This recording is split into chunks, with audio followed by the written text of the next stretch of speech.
let's have about 5 minutes discussion, if possible. 10 minutes. Okay. Mark Rosecrant,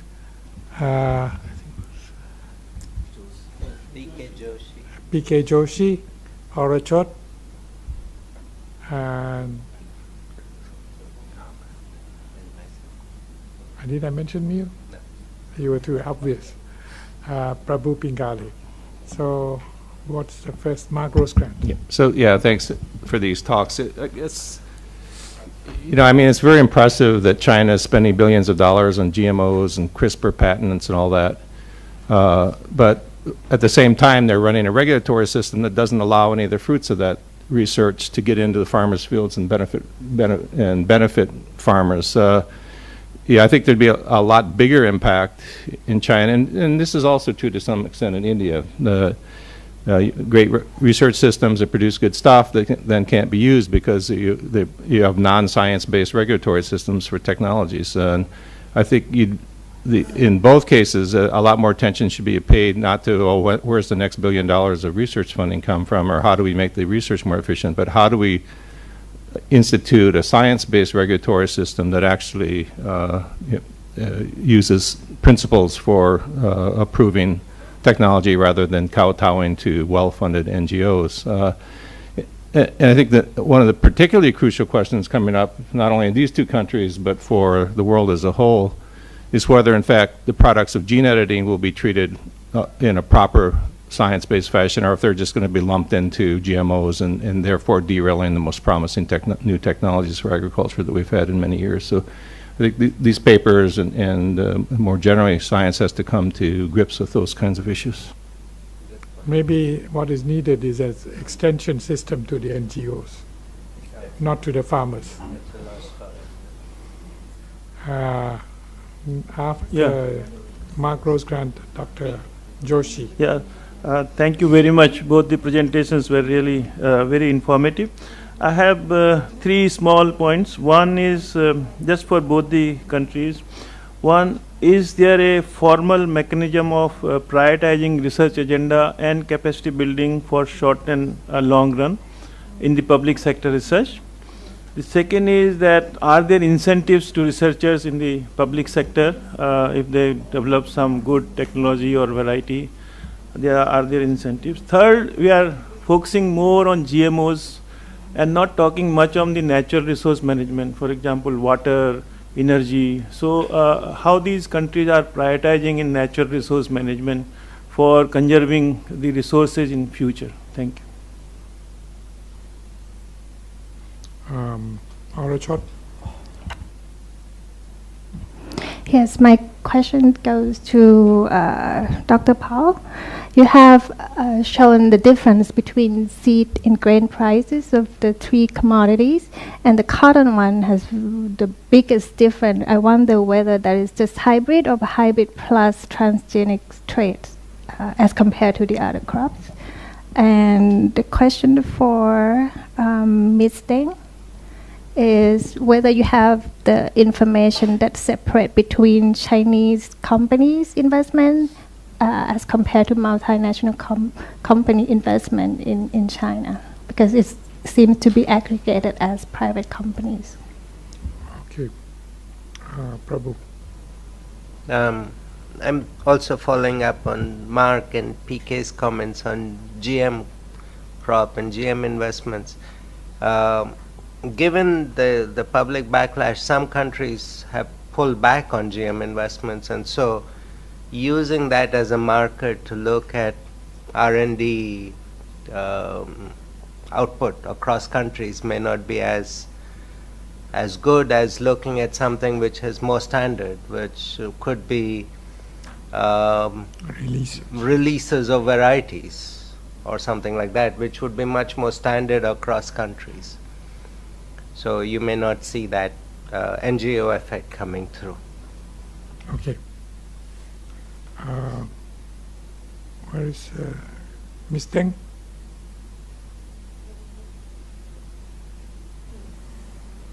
Some of the questions were addressed to. About the Dr. Suresh, I think this question maybe I'll leave to Dr. Huang to answer it. About the second question about the information about the investment in biotechnology compared to multinational corporations, we tried to we did some survey in 2016 and 2014 to invest the private agribusiness companies in China, whether they invest in biotechnology, whether reinvesting in biotechnology or research, but it's kind of like we almost 1/3 of the we served 160 agribusiness companies, and they are about 1/3 of the companies said they were investing in biotechnology research, but their amount of investment is kind of like a secrecy trade for them, so they didn't provide any information about the investment. But we did get some information from the some leading biotech companies such as the Dabenon, Origin, and kind of like. Yeah, and those companies, we just get the information from our private conversation with them, but I don't know the exact the number of the corporation the investment. Maybe Dr. Bray will help me to answer the amount, and yeah, that's what I can answer. Yeah, thank you. Quick response on the multinationals have more or less pulled out of China in terms of R&D on biotechnology. It's in the regulations on foreign direct investment. I believe it's still. They're not allowed to invest in biotechnology and bring new products to market in China. They're excluded from that. So the multinationals aren't really involved. Yeah, they're trying to buy Syngenta, obviously, and it'll be very interesting to see what they do with it. Particularly the biotech stuff, because I think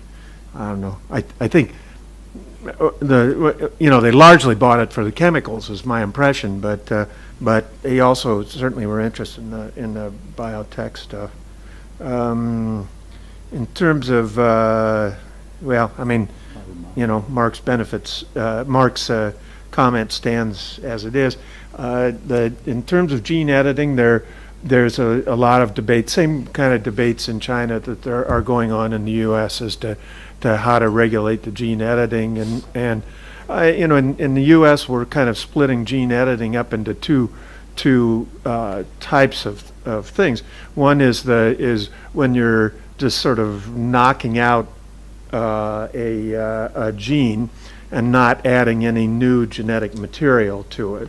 That's in the U.S. seems likely that it will be regulated just like any kind of mutation breeding, which is considered conventional R&D in the U.S. But if you're using CRISPR or something like that as a guide to inserting new GMOs, new genetic material, then that seems like it's going to be regulated as a GMO, and so it's that seems to be the way it's evolving.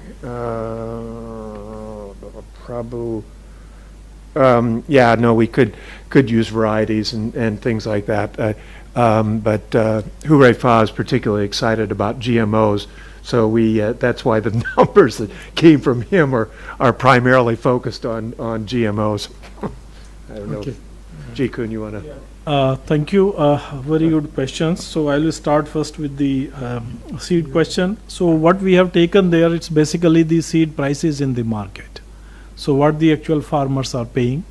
and then price which the farmers they are getting in terms of when they are selling the grain. So that we have taken, and obviously it also include the trade fee also, because there has been some kind of intercompany some arrangement. So it's basically the final price which the farmers is paying.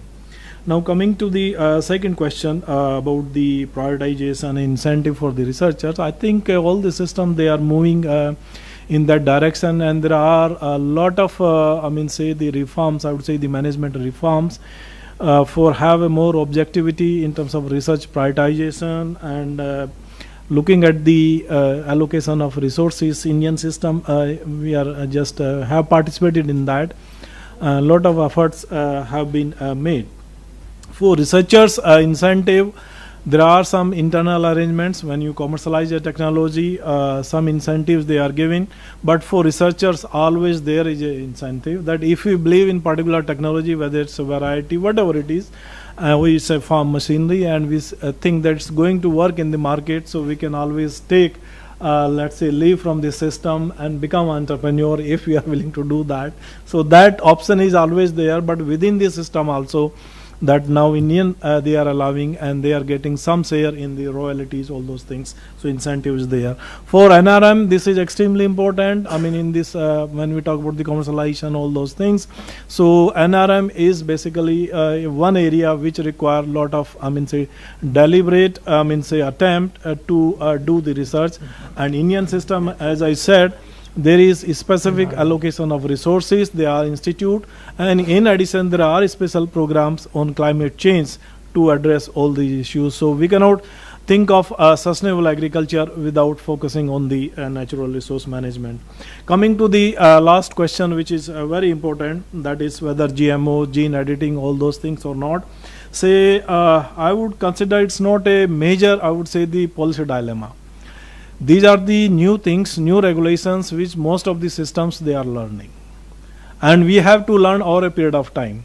So therefore we have to see whether the right processes they are in place first, whatever the mechanism they are, whether that transparency is there, and whatever the, let's say, information data is coming, that is credible or not. Basically most of the data which is coming, it is from the let's say the testing done by the let's say companies or all those things. So therefore we are learning from the process, and as we learn, more information is available, definitely there going to be positive development. So at this stage, if you say yes or no for GMO, I think that is too strong a bipolarization kind of thing.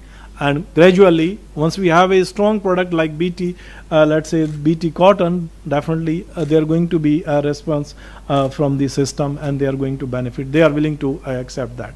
Thank you. Yeah, a couple of points. Mark already responds on, or Carl already responds on Mark question already. The 80.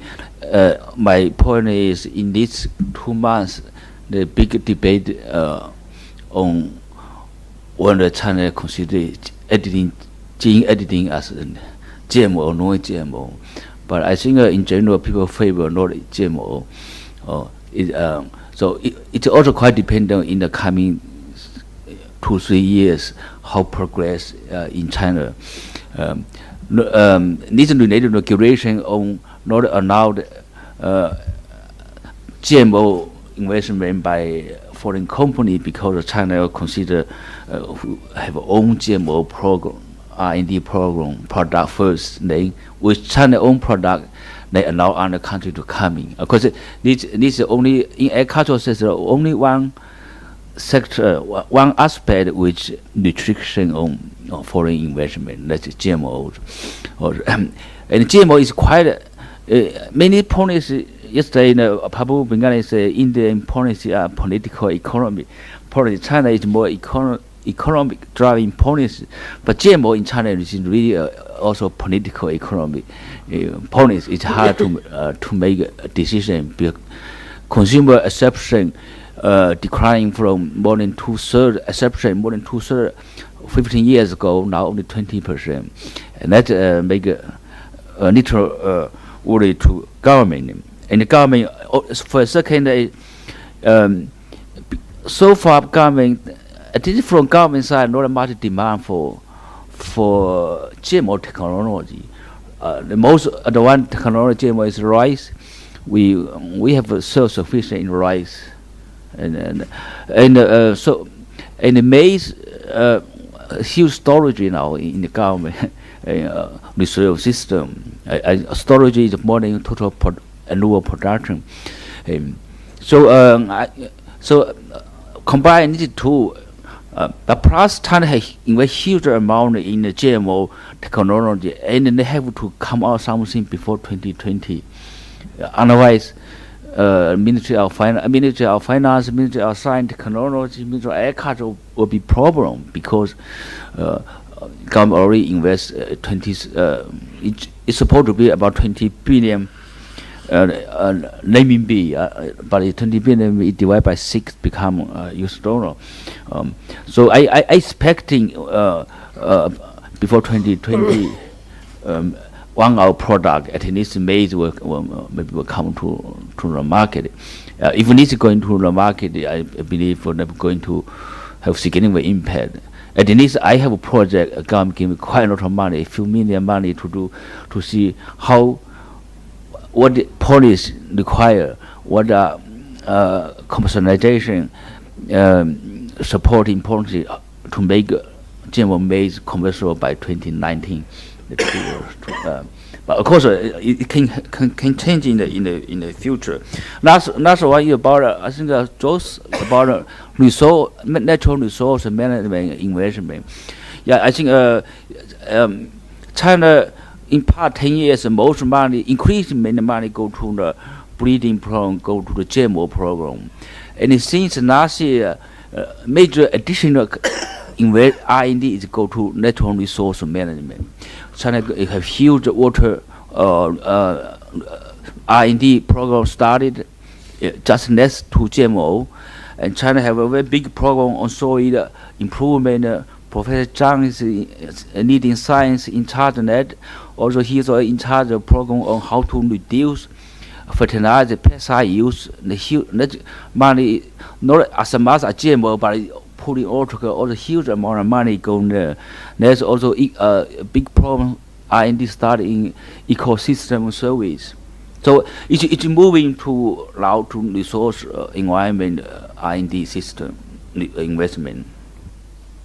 I learned one thing strange about China just now. Apparently ministers who expend resource and they get no return, they get into trouble. That's strange for any government. They are happily spending money as long as they show that they have spent it. But to spend without any returns, you can get into trouble. Okay. I think that one point about this, that the government should sell about spending resources on GMOs and such like, is that even if you ban it, the government has to regulate it. The government has to have the capacity to understand and to test products for GMOs, at least at a certain amount of expenditure is required, a certain amount of capacity building is required. But it's not going to be as big as a free bar for scientists to play their own things. Okay. Thank you.